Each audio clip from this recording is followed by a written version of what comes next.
ओरमास तरफ मयूर शिल्प आमर जो अच्छी प्रोड्यूसर कंपनी सबाई रे काम करे ता सहित मिलित उद्यम रे आम ओरमास आमर जी ग्रामीण स्वयं सहायक गोष्ठी अच्छा उत्पादक गोष्ठी अच्छा द्वारा सबाई घास तापर डोकरा आमर रहा बांबो तापर आमर रहा धानर सबू राखी बनाई कहीं हैंडमेड हैंडक्राफ्टेड राखी जोटा कि इको फ्रेंडली राखी अच्छे यार मेन उद्देश्य रहा कि आम माँ मान को टे न्यू वेरिएंट प्रोडक्ट करने उत्साहित कलु राखी जेहेतु गोटे पर्व रोचे से बहुत डिमांड हो इको फ्रेंडली राखी ड्यूरेबल राखी तो डोकरा और सबाई राखी को आम सबुदिन भी लगे पार आई राखीर मूल्य बहुत कम रही 50-100 टका भर राखी आवेलेबल हो पार यही राखी आम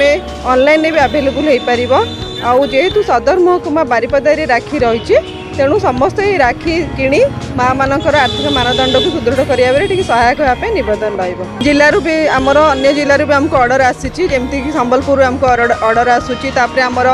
जो मिशन शक्ति बाजार अच्छी भुवनेश्वर से भी आमको ऑर्डर करें आम से भी राखी पठेबू एयरपोर्ट आउटलेट झारसुगुड़ा भी ऑर्डर कले आम भी दे पारू आमको जो ऑर्डर आसो बीएसपीटी भुवनेश्वर आम कि राखी रखू जेहेतु आमर जो चेन अच्छी आम से बिक्री करने प्रयास जारी रखुचु। मयूरभंज जिले में आमर बारिपदा ठारे ओरमास तरफ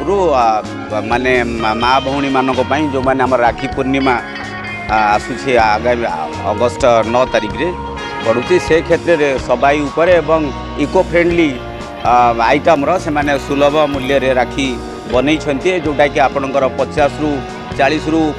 70-80 टंका भितर 100 टंका भितर से माने किनी पारिबे एवं जोटा कि आमर ग्रामीण महिला माने जो माने विभिन्न अनुष्ठान करुछंदी एसएचजी हो बा ओरमास